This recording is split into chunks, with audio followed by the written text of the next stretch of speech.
ওকে, আজকে আমি তোমাদের যে বিষয় নিয়ে আলোচনা করব সেটা হচ্ছে সলিউশন। ক্লাস 12-এর সেমিস্টার 3 এর একটা টপিক সলিউশন। ওকে, বা লিকুইড স্টেট যেটা সলিউশনের মধ্যে রয়েছে সেটাই আলোচনা করব আজকে।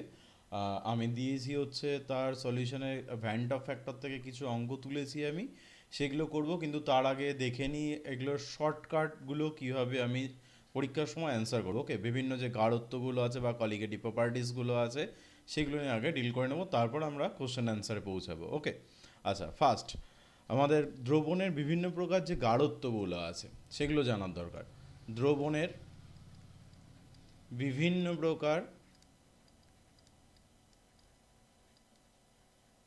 বিভিন্ন প্রকার গাঢ়ত্ব। ওকে, ওকে, চল, গাঢ়ত্বগুলো কি কি আছে। ফার্স্ট, ভর শতাংশ। নাম্বার ওয়ান, ভর শতাংশ। ভর শতাংশ মানে কি? W/W। ওকে, ইজগালটা আমি কি লিখতে পারি? দ্রাবের ভর ডিভাইডেড বাই দ্রবণের ভর ইনটু 100। ওকে, নাম্বার টু লিখতে পারি ভর বাই আয়তন শতাংশ। ভর বাই আয়তন। ওকে, ভর বাই আয়তন মানে কি? W/V। তাহলে কি পাচ্ছি আমি এখান থেকে? আবার দ্রাবের ভর ডিভাইডেড বাই দ্রবণের আয়তন। ওকে, দ্রবণের আয়তন, অবশ্যই আয়তনটা থাকবে হচ্ছে ইন ml। Okay, into 100। চলো, নাম্বার থ্রি যেটা পাচ্ছি সেটা কি? আয়তন শতাংশ। আয়তন। ওকে, আয়তন শতাংশ মানে কি? V/V। তাহলে কি পাচ্ছি? দ্রাবের আয়তন দ্রাবের আয়তন ডিভাইডেড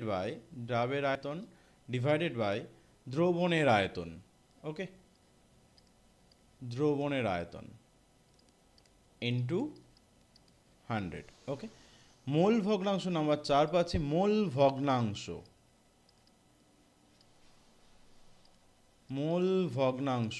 আচ্ছা, মোল ভগ্নাংশ কি জানি আমরা? মোল ভগ্নাংশ হচ্ছে এক্স দিয়ে ডিনোট করি। ওকে, ইজ ইকাল টু দ্রাবের মোল সংখ্যা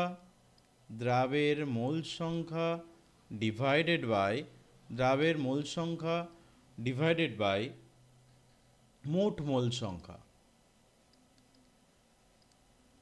মোট মোল সংখ্যা। ওকে, এটা। আচ্ছা, এবার আসি নাম্বার ফাইভ কনসেন্ট্রেশন টার্ম, আসি মোলারিটি ক্যাপিটাল এম দিয়ে সাইন করছি। ইজ ইকাল টু কি জানি? দ্রাবের মোল সংখ্যা ডিভাইডেড বাই দ্রবণের আয়তন ইন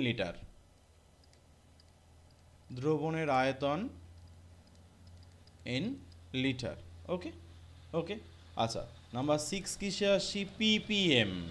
ওকে, পিপিএম আমরা কিসে ওয়েট করি? এটা W/W কিন্তু পিপিএম। ওকে, তাহলে ইজ ইকুয়াল টু কী হয়?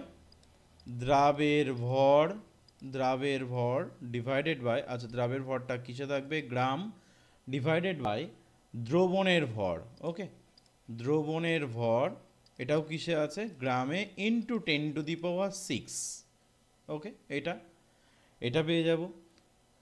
অথবা W/Vতেও আমরা এটা রিলেট করতে পারি। এটা তো W/W তে কি হিসাব করব আমরা? গ্রাম মানে যেটা থাকবে হচ্ছে দ্রাবের ভর ইন গ্রাম ডিভাইড বাই দ্রবণের যে আয়তন ইন ml। ওকে, ইন্টু 10⁻, কত থাকছে? 6। ওকে, আচ্ছা, আরেকটা টার্ম পাবো হচ্ছে সেটা, আরেকটা একটু ওয়েট করো। ওকে, চলো, আরেকটা টার্ম পাচ্ছে হচ্ছে মোলালিটি। ওকে, মোলালিটি মানে আমরা কি লিখতে পারি? মোলালিটি মানে, আচ্ছা, মোলালিটিকে আমরা স্মল এম দিয়ে সাইন করলাম। ইজ ইকাল টু আমরা কি জানি? মোলালিটি ইজ ইকাল টু দ্রাবের মোল সংখ্যা ডিভাইডেড বাই তোমার দ্রাবকের ভর, ওকে, দ্রাবকের ভর ইন কেজি, ওকে, এটা পাবো। আর কি পাবো? নর্মালিটি, ওকে, নর্মালিটি,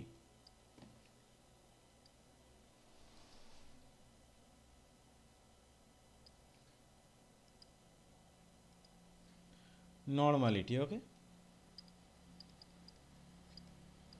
নর্মালিটি ক্যাপিটাল এন দিয়ে সাইন করা হয়, ইজ ইকাল টু আমরা কি জানি এটা, নর্মালিটি মানে দ্রাবের গ্রাম তুল্যাঙ্ক সংখ্যা, দ্রাবের গ্রাম তুল্যাঙ্ক সংখ্যা ডিভাইডেড বাই দ্রবণের আয়তন ইন লিটার, দ্রবণের আয়তন ইন লিটার, ওকে। এই ফর্মুলাগুলো আমার দরকার সলিউশন পড়তে গেলে, ওকে। আচ্ছা, এইবার এখান থেকে আমি আরেকটু আগাবো, যেটা হচ্ছে নর্মালিটি মানে আমরা ক্লাস 11-এর বেসিক কনসেপ্ট থেকে পড়ে এসেছি। নর্মালিটি যেটাকে আমরা এন দিয়ে সাইন করছি, ইজ ইকুয়াল টু আমরা কি লিখতে পারি, W2 into 1000 divided by E into V, okay. যেখানে W2 মানে জানো তোমরা, W2 মানে হচ্ছে দ্রাবের ভর, ওকে। আর ই মানে হচ্ছে, ই মানে দ্রাবের তুল্যাঙ্ক ভার, দ্রাবের তুল্যাঙ্ক ভার, ওকে। আচ্ছা, এটা গেল নর্মালিটি। তারপর আসি মোলারিটিতে, capital M, molarity is equal to আমরা কি জানি, W2 into 1000 divided by M into V, যেখানে এম মানে আমরা কি জানি, দ্রাবের আণবিক ভর, ওকে, দ্রাবের আণবিক ভর। এইগুলো কিন্তু খুব প্রয়োজন, এগুলো মনে রাখতে হবে, ওকে। এই টার্মগুলো কিন্তু খুব দরকার, এইগুলো মনে রাখতে হবে, ওকে। আচ্ছা, আর মোলারিটি যেটা পেয়েছিলাম small M, molarity is equal to কি জানি আমরা, W2 ইন্টু 1000 ডিভাইডেড বাই কী পাবো, M2 ইন্টু W1, ওকে।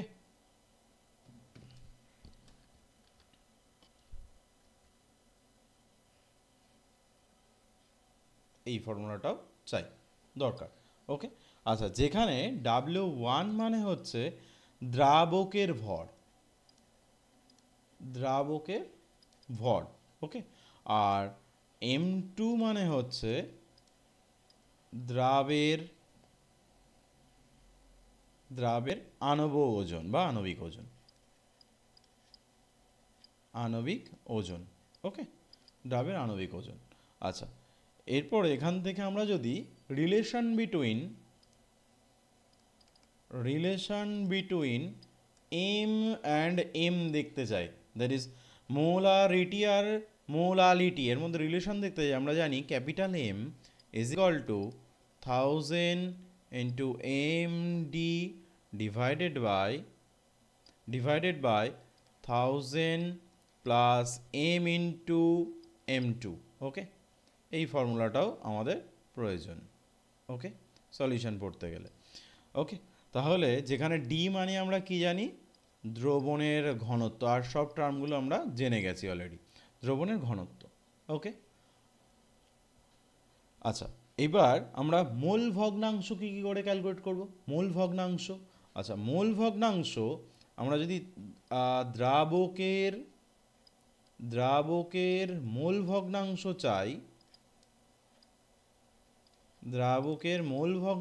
চাই, x1, তাহলে ইজ ইকুয়াল টু আমরা কী লিখতে পারি বলো, n1 divided by n1 plus n2, যেখানে n হচ্ছে মোল, ওকে, মোল।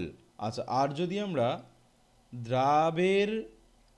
দ্রাবের মোল ভগ্নাংশ চাই, তা আমরা কি জানি, x2 ইজ ইকুয়াল টু আমরা কী লিখতে পারি বলো, n2 divided by n1 plus n2। এই দুটো ফর্মুলাও আমাদের প্রয়োজন, এই একটা আর এই একটা ফর্মুলা, ওকে, এই দুটোই আমাদের প্রয়োজন, ওকে। আচ্ছা, এবার যেখানে তোমরা লিখে নিতে পারো একটুখানি, n1 ও n2 যথাক্রমে দ্রাবক ও দ্রাবের দ্রাবের মোল সংখ্যা। ওকে, মোল সংখ্যা, এটা আমার দরকার। যেখানে আমরা অলরেডি আরেকটা জিনিস জানি, x1 plus x2 equal to always কী হবে বলো, 1, এটাও দরকার। ওকে, আচ্ছা এবার এই পর্যন্ত চলে এসেছি আমরা।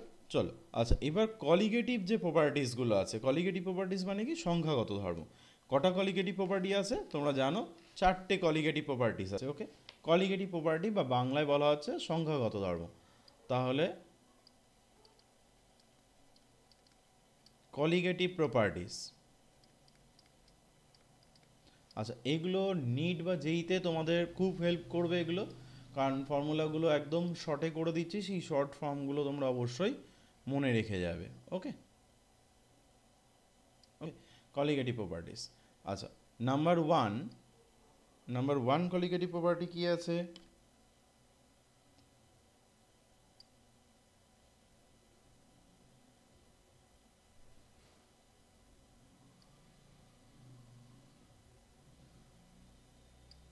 চলো নাম্বার ওয়ান কলিগেটিভ প্রপার্টি সেটা কি হচ্ছে,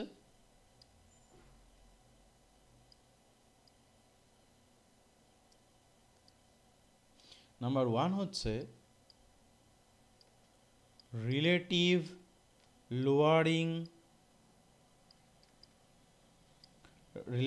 লোয়ারিং অফ ভেপার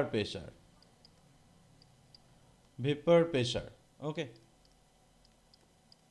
মানে কি, এটা বাংলা কি, বাষ্পচাপের আপেক্ষিক অবনমন। ওকে, নাম্বার টু কি হচ্ছে,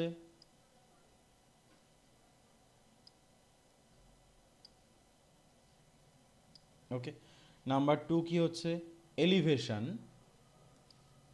নাম্বার টু হচ্ছে elevation of boiling point, BP for হচ্ছে বয়েলিং পয়েন্ট, আর এটা কি, depression of freezing point. Okay, freezing point করে দিলাম। ওকে, অ্যান্ড অসমোটিক প্রেশার,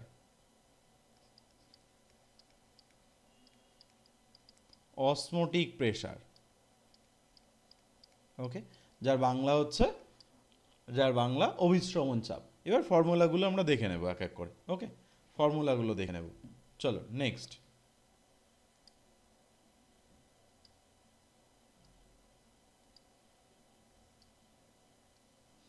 চলো ফর্মুলাগুলো কি কি আছে। আচ্ছা first, relative lowering of vapour pressure, মানে বাষ্পচাপের আপেক্ষিক অবনমন সংক্রান্ত যে রাউলস লটা ছিল, সেটা আমরা কি জানি রাউলস ল থেকে, চলো দেখে নিই।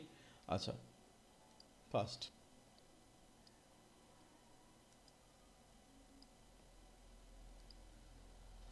ফার্স্ট হচ্ছে বাষ্পচাপের আপেক্ষিক অবনমন। ওকে, বাষ্পচাপের আপেক্ষিক অবনমন, যেটা কি বলা হলো, relative lowering of vapour pressure, vapour pressure. Okay, এটা চাই, আমরা জাস্ট ফর্মুলাগুলো দেখে নেব। ওকে, ফর্মুলা, ওকে আমরা কি জানি, এখান থেকে আমরা জানি পি নট মাইনাস পি, এটা হচ্ছে বাষ্পচাপের অবনমন, আর আপেক্ষিক অবনমন জানলে আমরা স্ট্যান্ডার্ড দিয়ে ডিভাইড করে দেবো, ইজিকলটা আমরা জানি কি, x2 ইজিকল টু লিখতে পারি n1 by n1 plus n2 equal to আমরা কি লিখতে পারি, w2 বাই m2, সরি এখানে n2 হবে, w2 by n2 divided by কী হয় বলো, w1 by m1 plus w2 by m2। ওকে, এটা এটা দরকার খুব। ওকে, এটা দরকার, এই ফর্মুলাটা অনেক অঙ্কে কাজে লাগবে, এই ফর্মুলাটা। ওকে, এই ফর্মুলাটা চাই। আচ্ছা নেক্সট কি জানি আমরা, আচ্ছা এখান থেকে তাহলে আমি একটা ফর্মুলা পেয়ে গেলাম। চলো আর নেক্সট আর কি জানি, স্ফুটনাঙ্কের উন্নয়ন। আচ্ছা চলো দেখে নিই স্ফুটনাঙ্কের উন্নয়নটা কীভাবে ক্যালকুলেট করব, স্ফুটনাঙ্কের উন্নয়ন। আচ্ছা স্ফুটনাঙ্কের উন্নয়ন মানে কি, elevation of boiling point, elevation of boiling point. Okay, elevation of boiling point. চলো দেখে নিই elevation of boiling point. Okay, elevation of boiling পয়েন্টের ফর্মুলাটা কি হচ্ছে? এলিভেশন মানে আমরা কি জানি, delta T B, delta T B, delta TB is equal to আমরা কি জানি, কেভি ইন্টু এম। ওকে, যেখানে আবার আমরা জানি K B is equal to, K B is equal to, আচ্ছা এটা আমরা জানি ইভিওলোস্কোপিক কনস্ট্যান্ট। আমি একটু পরে এটা লিখছি, আমি আর একটুখানি ফর্মুলাটা সিম্পলিফাই করে নিই।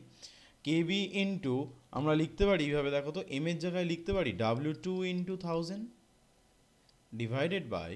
Divided by W1 into M2। Okay, আমরা এখানে সবগুলোই জানি, যেখানে কেবি হচ্ছে ইভিওলোস্কোপিক কনস্ট্যান্ট। ওকে, কেবি হচ্ছে ইভিওলোস্কোপিক কনস্ট্যান্ট, এটা জেনে গেছি। আর এখান থেকে আর কি কি দরকার, ডেল্টা টিবি। আচ্ছা, এই ফর্মুলাটাকে বক্স করে দাও এটাকে একটা। ওকে, এই ফর্মুলাটা চাই আমাদের। ওকে, আচ্ছা এটা গেল। আর এখান থেকে টার্মগুলো যেটা জানছি সেটা কি কি আসছে, delta TB is equal to আমরা কি জানি, ডেল্টা টিবি মানে স্ফুটনাঙ্কের উন্নয়ন বা elevation of boiling point, boiling. Okay, স্ফুটনাঙ্কের উন্নয়ন,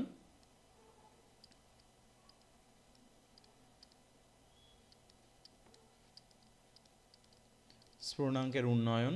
ওকে, আর কেবি মানে, কেবি মানে আমরা কি জানি, ইভিওলোস্কোপিক কনস্ট্যান্ট,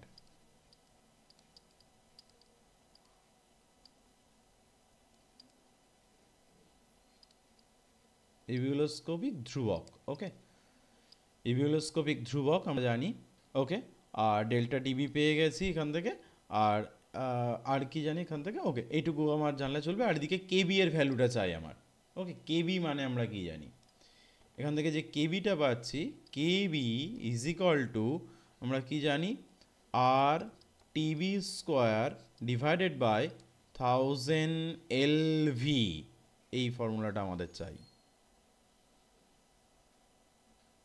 ওকে, এগুলো সব পয়েন্ট আউট করবে, যেখানে L V, L V is equal to কী জানি আমরা, বাষ্পীভবনের লিনতাপ।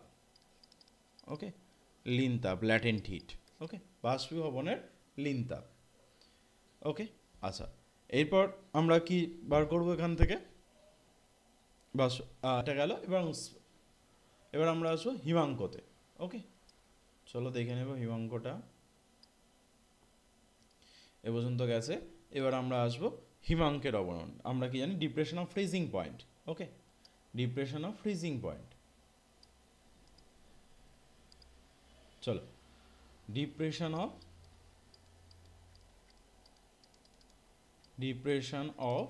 Freezing point, depression of freezing point.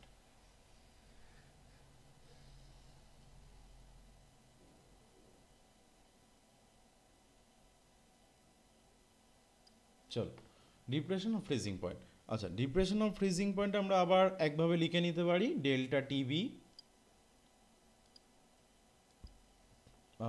Delta sorry T B বলছি, delta TF is equal to K F into M. Okay, যেখানে আবার কেএফ ইন্টু এম মানে আমরা অলরেডি জেনে গেছি যে W2 into 1000 divided by W1 into M2। Okay, এই ফর্মুলাটা আমাদের দরকার। ওকে, এই ফর্মুলাটা দরকার, যেখানে delta TF is equal to আমরা জানি হিমাঙ্কের অবনমন, হিমাঙ্কের অবনমন। ওকে, আর কেএফ মানে হচ্ছে আমরা জানি যেটাকে বলা হয় ক্রায়োস্কোপিক কনস্ট্যান্ট,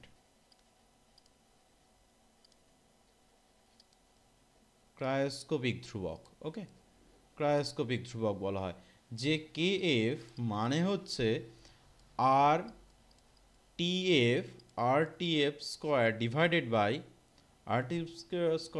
বাই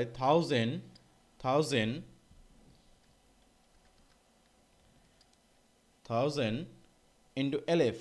ওকে, এলএফ, যেখানে এলএফ মানে হচ্ছে গলনের লিনতাপ, গলনের লিনতাপ। ওকে, গলনের লিনতাপ। কথা ক্লিয়ার হয়েছে এ পর্যন্ত সবার? ওকে, নেক্সট আগাবো। এ পর্যন্ত আমরা সব পেয়ে গেছি। ওকে, চলো আচ্ছা এবার আসবো অসমোটিক প্রেসারে। অসমোটিক প্রেসার বা অভিস্রবণ চাপ। Osmotic pressure. ওকে, দেখো অসমোটিক প্রেসার, অভিস্রবণ চাপ একদমই সোজা। অসমোটিক প্রেসার কীভাবে ক্যালকুলেট করি আমরা? অসমোটিক প্রেসার আমরা জানি, osmotic pressure pi is equal to, আমরা কি জানি, সি ইন্টু আর ইন্টু টি। ওকে, যেখানে সি মানে কি জানি আমরা, এন বাই ভি ইন্টু আর টি লিখতে পারি, ঠিক। আবার এন মানে কি জানি আমরা, মোল, তাহলে W by M into V R T. এখানে এই ফর্মুলাগুলো থেকে আমরা বার করে নিতে পারবো অভিস্রবণ চাপ।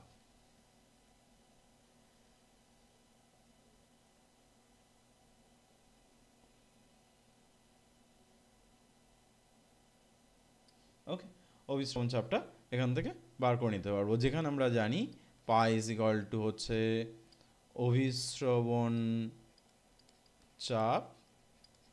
ওকে, আর সি মানে জানি হচ্ছে মোলার গাঢ়ত্ব। ওকে, মোলার গাঢ়ত্ব পেয়ে গেছি। আচ্ছা এবার তোমরা ভ্যান্ট অফ ফ্যাক্টরে চলে যাবো একটু। ভ্যান্ট অফ ফ্যাক্টরটা একটু বলে দেবো। ভ্যান্ট অফ ফ্যাক্টর,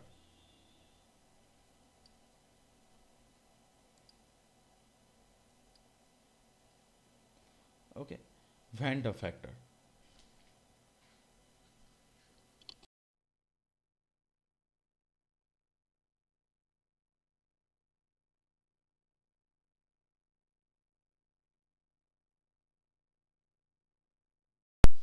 চলো, van't Hoff factor, that is I, I দিয়ে ডিনোট করা হয়। কি করা হয়? Van't Hoff factor. Okay, van't Hoff factor কী করছে এখান থেকে? জাস্ট আমরা ক্যালকুলেটগুলো করে নেব শুধু ফর্মুলাগুলোর জন্য। ওকে, ভ্যান্ট অফ ফ্যাক্টর, চলো ভ্যান্ট অফ ফ্যাক্টরটা দেখে নিই। ভ্যান্ট অফ ফ্যাক্টর হচ্ছে আই। আইটা কীভাবে ডিনোট করা হয়? আমি যদি আইটা লিখি, আই ইজ ইকাল টু, আমরা কি জানি, যত কলিগেটিভ প্রপার্টি আছে তাদের যে রেশিওটা, মানে আমি এইভাবে লিখতে পারি, অবজার্ভ অর এক্সপেরিমেন্টাল, এক্সপি মানে experimental. Okay, experimental colligative property divided by যদি আমরা করি থিওরিটিক্যাল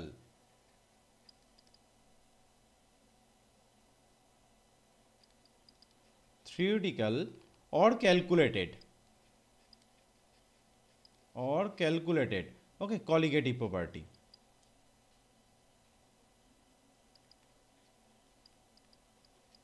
colligative properties, এদের যে রেশিওটা সেটাকেই আমরা কি বলছি?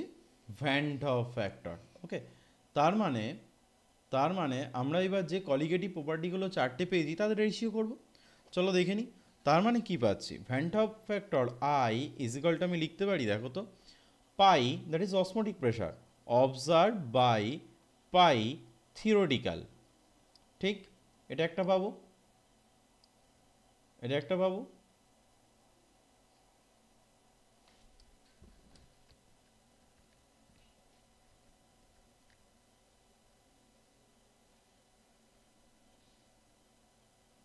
ওকে, এটা একটা পেয়েছি। আর কি পাবো বলো? এখান থেকে আর কি পেয়ে যাচ্ছি বলো? তাহলে আবার আই ইজ ইকুয়াল টু, আমি লিখতে পারি ডেল্টা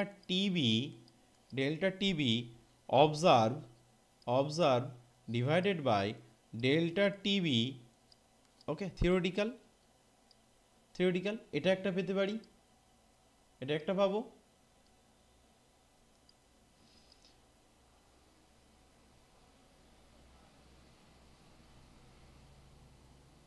এটা একটা পাবো। আবার কি পাবো বলো? I is equal to delta TF observe divided by delta TF theoretical, এটা একটা পাবো। ওকে, তাহলে কলিগেটিভ প্রপার্টিতে যে রেশিওটা সেটা আমি পেয়ে গেলাম কি? Vent Hoff factor. ওকে, এখান থেকেই আজকে আমি 5টা অঙ্ক তুলেছি। ওকে, 5টা অঙ্ক দেওয়া আছে এখান থেকেই। ওকে, এবার যদি ভ্যান্ট অফ ফ্যাক্টরটা আই ইজ এটা হয়, তাহলে এটা কি ইন্ডিকেট করছে, বা আই ইজ গ্রেটার দ্যান 1, এটা কি ইন্ডিকেট করছে? এই দুটো কি ইন্ডিকেট করে?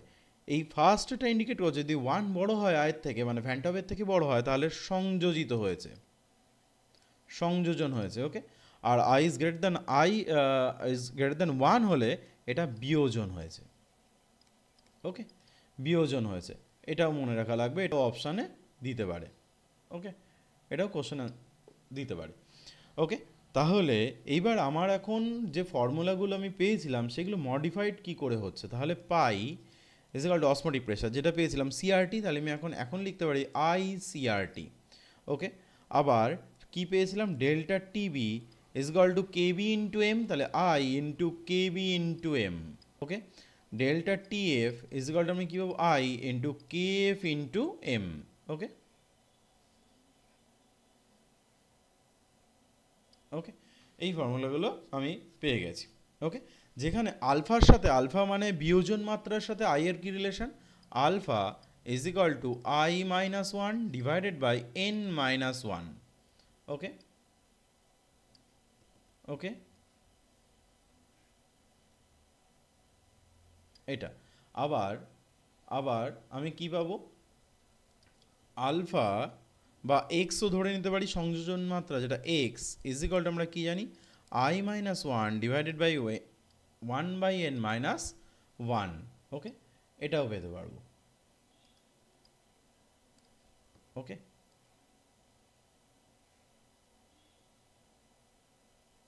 ওকে, এই ফর্মুলাগুলো আমার দরকার।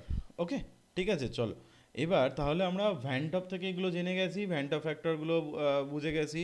আর এটা আলফা যেটা সেটা পেয়েছি হচ্ছে তোমার তোমার অ্যাসোসিয়েশন, আলফা যেটা বিয়োজন, সরি ডিসোসিয়েশন, আর এক্স পেয়েছি অ্যাসোসিয়েশন। ওকে, এখান থেকে পেয়ে গেছি। চলো, আচ্ছা এইবার আমি একটুখানি অঙ্কগুলোতে চলে যাব। তার আগে তোমরা ফর্মুলাগুলো সবাই নোট করবে এবং এগুলো রেখে দেবে এক জায়গায় করে। ওকে, সেই ফর্মুলাগুলো আমাদের প্রয়োজন হবে। ওকে, চলো তাহলে ভ্যান্টপের অঙ্কগুলো একটু দেখে আসি।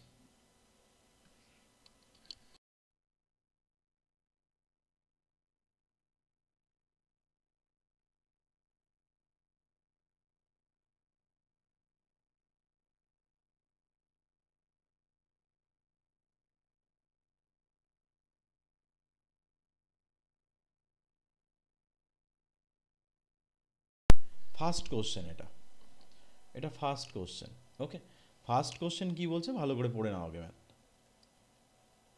ফার্স্ট কোশ্চেন বলছে 300 কেলভিন টেম্পারেচারে 100 গ্রাম জলের মধ্যে 0.05 মোল K2SO4 রয়েছে। ওকে, আর ফার্স্ট আমার কাজ হবে K2SO4কে বিয়োজিত করে নেওয়া। আমার আর আপাতত K2SO4 অ্যাকোয়াস মিডিয়ামে আছে, এটাকে বিয়োজিত করলে কি তৈরি হচ্ছে, 2K plus plus SO4 2 minus. ওকে, এটা হয়েছে। এবার অঙ্ক কী বলেছে, দ্রবণে বাষ্পচাপ ক্যালকুলেট করতে বলেছে, তাই তো, বাষ্পচাপটা নির্ণয় করতে বলেছে। ওকে, তাহলে আমরা বাষ্পচাপ ক্যালকুলেট করব, তার আগে আমার দরকার আয়ন সংখ্যা কতগুলো হয়েছে। তাহলে এন ইজ ইকুয়াল টু আমার এখানে কত হয়েছে দেখো, 3টে, 2টো K প্লাস আর একটা SO4, তাহলে এনের ভ্যালু পেয়ে গেছি। এখান থেকে আমার চাই আলফা। আচ্ছা, আলফা কী করে ক্যালকুলেট করবো, একটু আগেই ফর্মুলা দেখেছো, alpha is equal to i minus 1 divided by তোমার হচ্ছে এন মাইনাস 1। ওকে, তাহলে আলফা আমার বলে দিয়েছে বিয়োজন হচ্ছে 0.8 হয়েছে, তাই তো, বিয়োজন মাত্রা 0.8, তাহলে আলফার ভ্যালু বলে দেওয়া আছে। তাহলে 0.8 is equal to i minus 1 divided by n minus 1। আচ্ছা, এনও তো আমি জেনে গেছি, তাহলে একবারে বসিয়ে দিতে পারতাম। তাহলে 0.8 ইজ ইকুয়াল টু আই, এখান থেকে ভ্যান্টপ পেয়ে যাব। ওকে, 3 মাইনাস 1, এখান থেকে আই করলে দেখবে যেটা আসবে সেটা হচ্ছে 2.6। ওকে, এটা পেয়ে গেছি হচ্ছে আই, ভ্যান্টপ। এইবার আমরা দ্রবণের যে বাষ্পচাপটা রয়েছে, দ্রবণের বাষ্পচাপ, ওকে, দ্রবণের বাষ্পচাপ দ্যাট ইজ পিএ, আমি এ ধরে নিলাম। ওকে, বিশুদ্ধ যে দ্রবণটা রয়েছে তৈরি হচ্ছে, তার বাষ্পচাপটা পিএ ধরে নিয়েছি, ইজ ইকুয়াল টু আমরা ধরে নিলাম এক্স। ওকে, সুবিধা হবে। তাহলে আমি ফর্মুলা থেকে লিখতে পারি P not A minus P A by P নটে তোমরা চাইলে P not minus P one P two এগুলোও ধরতে পারো, ওকে, অসুবিধা হবে না অঙ্কটাতে। ইজিকলটা আমরা কি জানি, আই ইন্টু আমরা লিখতে পারি কি এক্স টু আমরা জানি, সেখান থেকে আমরা লিখে দেবো তাহলে W two by M two divided by W two by M two plus W one by M one. Okay, এবার একটা জিনিস দেখো, W one by M one is equal to 100/18, okay, 100/18, তার মানে এই ভ্যালুটা কত আসছে, 5.55 মোল, ওকে। এটা তাহলে এবার আমি দেখো একটা কাজ করছি, এখান থেকে দেখো বাষ্পচাপ, জলের বাষ্পচাপ বলে দিয়েছে 31.834, ওকে, তার মানে পি নটে বলে দিয়েছে এটা।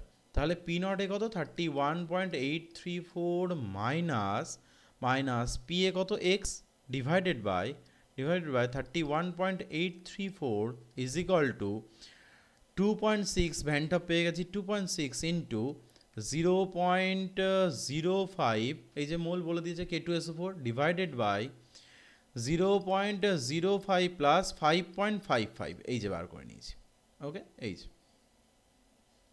এটা পেয়ে গেছি ভ্যালুগুলো সব। আর W two by M two মানে 0.05 মোল দেওয়া আছে কোশ্চেনে, ওকে। এখান থেকে একটু সিম্পলিফাই করলে কি আসে, 2.6 ইন্টু 0.05 ডিভাইডেড বাই এটা কত হচ্ছে 5.60, ওকে, 5.60। এবার এখান থেকে তুমি ক্যালকুলেট করবে 31.834 মাইনাস এক্স ডিভাইডেড বাই 31.834, এখান থেকে এক্সটাকে যখন ক্যালকুলেট করবে দেখবে এটা অ্যাপ্রক্সিমেটলি মোটামুটিভাবে 31.095 mmHg এসছে, ওকে। এটাই হচ্ছে অ্যান্সার ফার্স্ট কোশ্চেনের, ওকে। এটা ক্যালকুলেট করতে হবে, এটা একটু ঘটমটো ক্যালকুলেশন, এটা করে দেখলেই, এটা সিম্পলিফাই করলেই চলে আসবে হচ্ছে ওই প্রেশারটা, ওকে, এই প্রেশারটা চলে আসবে এটা ক্যালকুলেট করলে, ওকে। চলো তাহলে নেক্সট কোশ্চেন দিয়েছে কি দেখে নাও, আগে ভালো করে পড়ে নাও কোশ্চেনটা।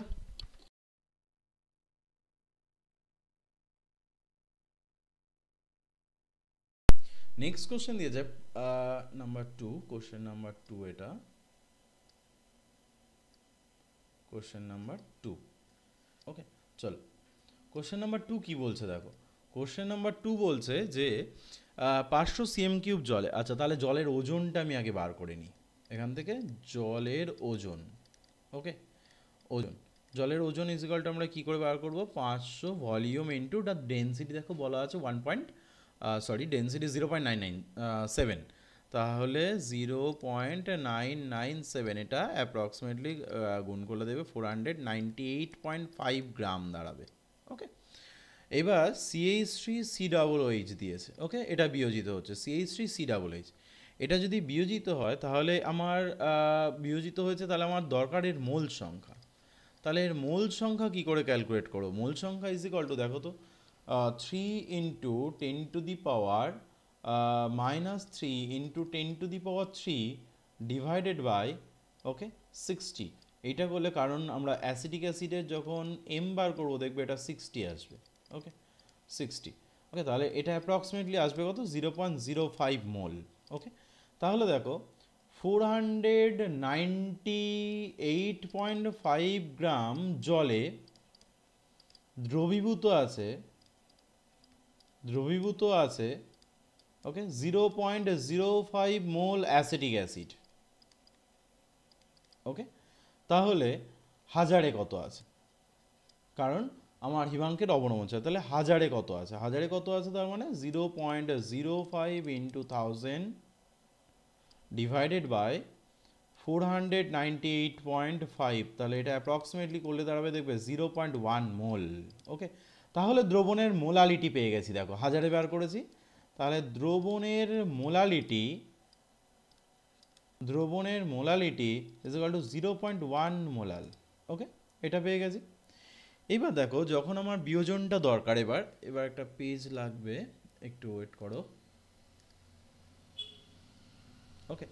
আচ্ছা দেখো অ্যাসিটিক অ্যাসিড যদি বিয়োজিত হয় তাহলে কি তৈরি হচ্ছে, CH3COOH, এটা যদি ডিসোসিয়েট করে তাহলে কি তৈরি হচ্ছে বলো, CH3 C double O minus plus H plus. Okay, এবার দেখো আলফাটা আলফাটা এখানে কিছু দেওয়া আছে কি? আচ্ছা আলফা এই তো 23%, তার মানে 0.23 আলফাটা এখানে বলা আছে।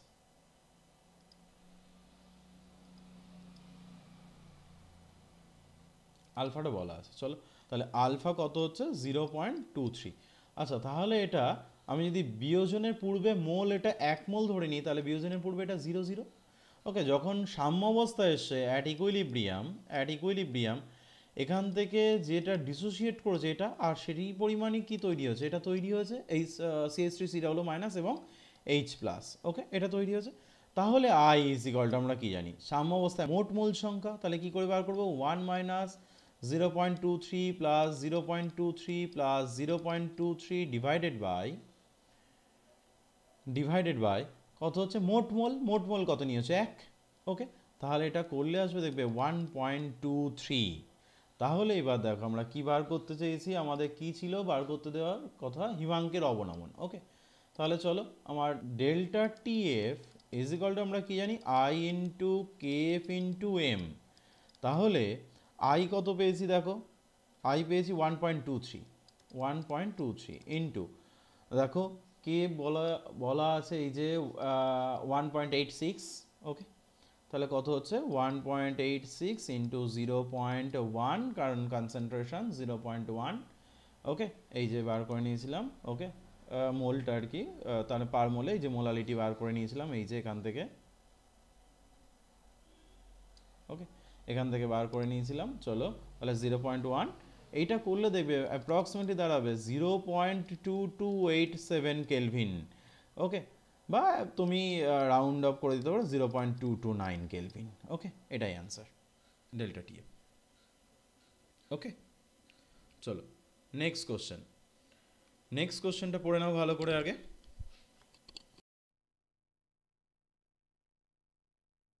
দেখো এখানে কি কি বলা আছে? আচ্ছা 60% বিয়োজিত হয়েছে, তার মানে আলফাটা দেওয়া আছে হচ্ছে 60%, মানে আমি একবারে লিখে দিতে পারি 0.6। ওকে, আচ্ছা K4 FeCN হোল 6, এটা তোমরা কোঅর্ডিনেশন কেমিস্ট্রিতে পড়বে, এটাকে বলা কোঅর্ডিনেশন এন্টিটি। ওকে, এবার এটা যদি ডিসোসিয়েট করে তাহলে কি তৈরি হয় জানো? ডিসোসিয়েট করলে তৈরি হয় 4K প্লাস প্লাস হচ্ছে Fe CN হোল 6 4 মাইনাস, এই কোঅর্ডিনেশন এন্টিটিটা ডিসোসিয়েট করে না। তাহলে টোটাল আমার এখন আয়ন সংখ্যা কত হলো? 4 + 1, তার মানে টোটাল 5। তাহলে আমার এখান থেকে আলফা ইজ ইকুয়াল টু আমরা কি জানি? I-1 divided by n-1। তাহলে 0.6 is equal to I-1 divided by 5-1। এখান থেকে আইটাকে যদি ক্যালকুলেট করা হয় দেখবে এটা আসবে 3.4। ওকে, এটা চলে আসবে আই। ওকে, এবার কি চাই দেখো, এবার হচ্ছে আমি আই পেয়ে গেছি, আমার বার করতে দিয়েছে কি আবার অভিস্রবণ চাপ, তার মানে পাই ইজ ইকুয়াল টু আমরা কি জানি? I into C R T. Okay, তার মানে pi is equal to 3.4 into 0.1 into 0.082 into 300। Okay, temperature দেখো সব দেওয়া আছে এখানে।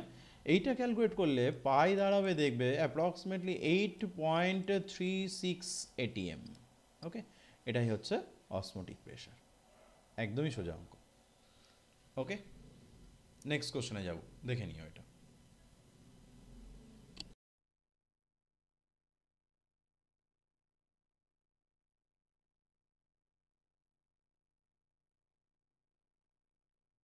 ওকে, নেক্সট কোশ্চেনটা কি বলা আছে? যে কোনো মৃদু এক ক্ষারীয় অ্যাসিড যার জলীয় দ্রবণে 21.7 গ্রাম জলে 0.1 গ্রাম অ্যাসিড আছে, দ্রবণটি 272.7858 কেলভিন উষ্ণতায় জমে যাচ্ছে, জলের কেএফ এর ভ্যালু দেওয়া আছে 1.86 কেলভিন কেজি মোল ইনভার্স, আর এখানে অ্যাসিডটার এম ক্যালকুলেট করতে দিয়েছে। একদম সোজা অঙ্ক, আমরা ফর্মুলা ডাইরেক্ট ঢুকে যাচ্ছি। তাহলে আমরা কি জানি? TF0 ইজ মাইনাস টিএফ বা ডেল্টা টিএফ, একই ব্যাপার, একবারে লিখলেই হয়ে যেত। ডেল্টা টিএফ মানে আমরা কি জানি? KF into W2 by M2 into 1000 by W1, W1 হবে ওটা, W1, এই ফর্মুলাটা আমরা জানি।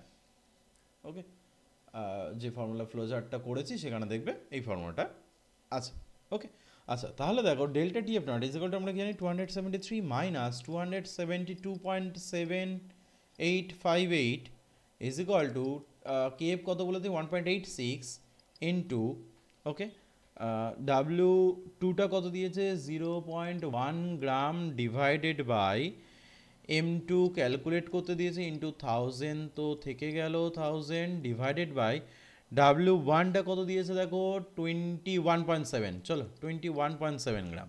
ওকে, এখান থেকে ক্যালকুলেট করতে হবে। দেখো এইটাকে মাইনাস করলে মোটামুটিভাবে আসে 0.2142 is equal to 1.86 into 0.1 into 1000 divided by 21.7 into M2, এটা আসে।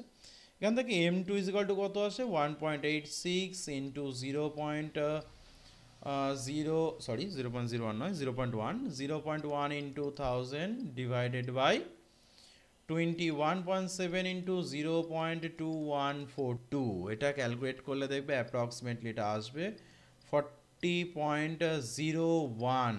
ওকে, তার মানে এটার যে আণবিক ওজনটা 40.01 গ্রাম পার মোল বা গ্রাম মোল ইনভার্স। ওকে, এটাই অ্যান্সার। ওকে, তার মানে কত এলো অ্যান্সারটা 40.01 গ্রাম পার মোল বা গ্রাম মোল ইনভার্স। ওকে, এটা নেক্সট কোশ্চেনে যাব।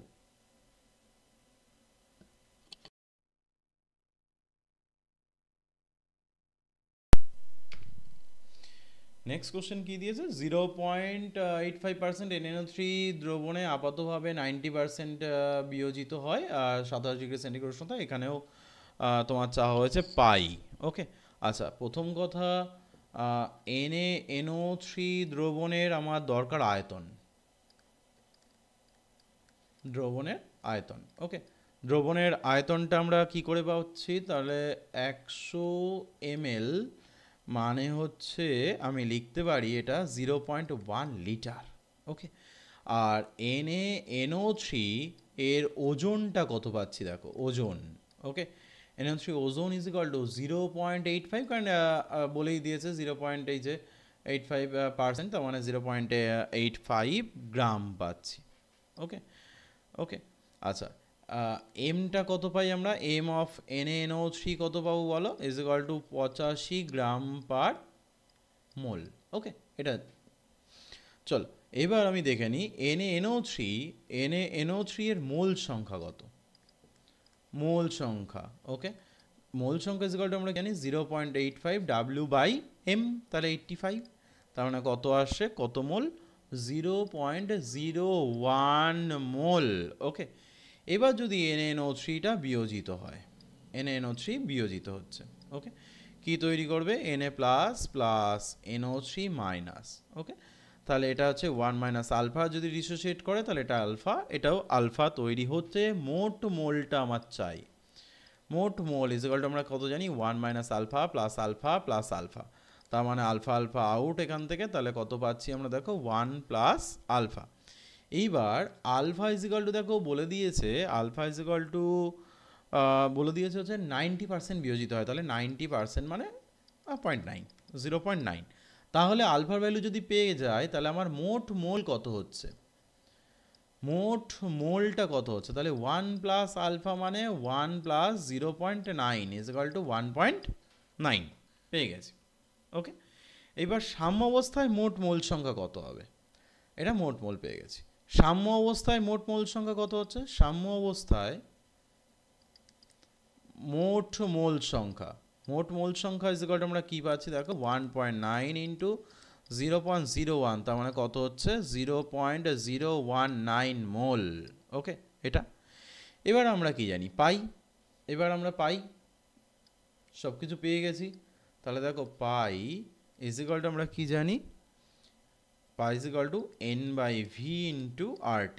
ওকে, তাহলে কত পাচ্ছি দেখো, N মানে 0.019 ডিভাইডেড বাই V মানে হচ্ছে 0.1, ওকে, 0.1 এটা পেয়ে গেছি, ইন্টু আর এর ভ্যালু 0.082 ইন্টু টেম্পারেচার কত দেওয়া আছে দেখো 27 মানে 300, কারণ আমরা জানি capital T is equal to 273 plus 27 is equal to 300 kelvin. Okay, তাহলে ইন্টু 300, এটা ক্যালকুলেট করলে মোটামুটিভাবে পাই আসবে হচ্ছে 4.6 অ্যারাউন্ড এটিএম। ওকে, এটা পাইয়ের ভ্যালু চলে আসবে। চল, 5টা কোশ্চেন কমপ্লিট ভেন্টপ, এবং পরবর্তীতে আরও কোশ্চেন আমি দেবো, সেগুলো আমরা করতে থাকো। Thank you, thanks.